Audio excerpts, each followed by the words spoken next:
Hi, എല്ലാവർക്കും സുഖമെന്ന് വിശ്വസിക്കുന്നു. എല്ലാവരും നന്നായിരിക്കുന്നു എന്നും വിശ്വസിക്കുന്നു. മഴയൊക്കെ ഉണ്ടോ?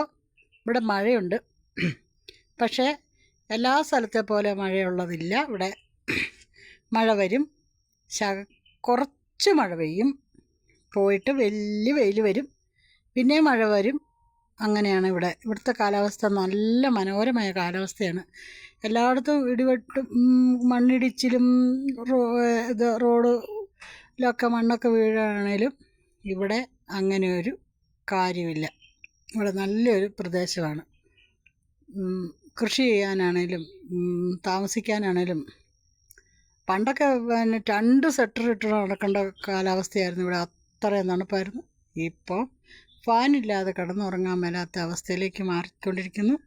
ചൂട് കാലാവസ്ഥയിലേക്ക് വന്നുകൊണ്ടിരിക്കുന്നു. അങ്ങനെയാണ് ഇവിടുത്തെ കാലാവസ്ഥകൾ. നല്ല റോസപ്പൂ ഇതുണ്ടോ, നല്ല ചുമപ്പ് കട്ട റോസാണ്. ഇത് ഉണ്ടാകുമ്പോൾ കൂടി ഉണ്ടാകും. പിന്നെ ഞാൻ നിങ്ങൾക്ക് ഒരു കാര്യം കാണിച്ചു തരാൻ വേണ്ടിയിട്ടാണ്. ഇതാണ് ശംഖുപുഷ്പം. ഇത് നീല ശംഖുപുഷ്പവും ആണ്. ഇത് വെള്ള ശംഖുപുഷ്പം. കുറേ ഉണ്ടായിരുന്നു, എൻ്റെ പൂച്ച കയറി അത് നശിപ്പിച്ചു. ഇത് വെള്ള ശംഖുപുഷ്പമാണ്. ഇത് നീല ശംഖുപുഷ്പത്തിന് ഒത്തിരി ഔഷധ ഗുണങ്ങളുണ്ട്. ഞാൻ രാവിലെ ഇവിടെ ചായയ്ക്ക് പകരം ഈ പൂവെടുത്തിട്ട് തിളപ്പിച്ച വെള്ളത്തിലേക്ക് ഇതിട്ട് വെക്കും. കുറേ നേരം കഴിയുമ്പോൾ ഇതെടുത്ത് പൂവൊക്കെ മാറ്റിയിട്ട് കുടിക്കും. എന്തുകൊണ്ടെന്നാൽ എനിക്ക് ഷുഗറുണ്ട്.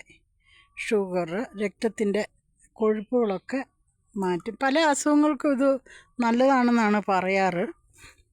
നിങ്ങൾ ഉപയോഗിച്ചിട്ടുണ്ടോ? ഇത് നീല ശംഖുപുഷ്പമാണ് ഞാൻ ഉപയോഗിക്കാറുള്ളത്.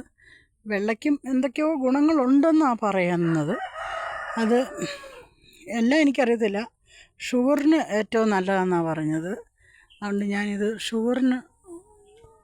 ഷുഗർ കുറയാൻ വേണ്ടിയിട്ട് കഴിക്കാറുണ്ട്. അതുകൊണ്ട് എനിക്കൊത്തിരി നോക്കിയിട്ട് ഷുഗർ മെഷീനൊക്കെ ഉണ്ട് ഇവിടെ, പക്ഷേ ഞാൻ ഷുഗർ നോക്കിയില്ല കേട്ടോ. ഇതുണ്ടോ വെള്ളപ്പൂവ്. ഇത് ഇവിടെ പ്രത്യേക ഒരു ശംഖുപുഷ്പം ഉണ്ടായിരുന്നേ. അതുണ്ടോയെന്നറിയത്തില്ല. 2 ഇതളുള്ള ശംഖുപുഷ്പം ഇവിടെ ഉണ്ടായിരുന്നു. ഫ്രണ്ടിലൊക്കെ നട്ടു വെച്ചിട്ടുണ്ടായിരുന്നേ. 2 ഇതളുണ്ടായിരുന്നു. ഇല്ല, ഉണ്ടായില്ല. ഇതിലുണ്ടായിരുന്നു 2 ഇതളുള്ള ശംഖുപുഷ്പം ഇവിടെ ഉണ്ടായിരുന്നു കേട്ടോ. ഇവിടെ ബാങ്ക് മാനേജർ വന്നു കഴിഞ്ഞപ്പോൾ ഞാനത് പറിച്ചുകൊണ്ട് പോയായിരുന്നു. അതോട് പോയെന്ന് തോന്നുന്നു. 2 ഇതളുള്ള ശംഖുപുഷ്പം നമുക്കുണ്ടായിരുന്നു. അപ്പം നിങ്ങളിതൊന്ന് ശംഖുപുഷ്പം വീട്ടിലുണ്ടെങ്കിൽ നിങ്ങളത് ഉപയോഗിക്കണം കേട്ടോ. നല്ലതാണ്. ചായയായിട്ട് രാവിലെ തിളപ്പിച്ച് വെള്ളം എടുത്തിട്ട് അത് ഉപയോഗിച്ചാൽ മതി. ചായയായിട്ട് കുടിക്കാം. അപ്പം നമ്മുടെ അസുഖത്തിനൊക്കെ ഒത്തിരി വ്യത്യാസം വരും. പല അസുഖങ്ങളുണ്ടല്ലോ. ഈ ഷുഗറിന് ഏറ്റവും നല്ല ഇതാണെന്നാണ് പറയുന്നത്. അപ്പോൾ ഈ വീഡിയോ ഇഷ്ടമായാൽ ലൈക്ക് ചെയ്യുക, ഷെയർ ചെയ്യുക, സബ്സ്ക്രൈബ് ചെയ്യുക.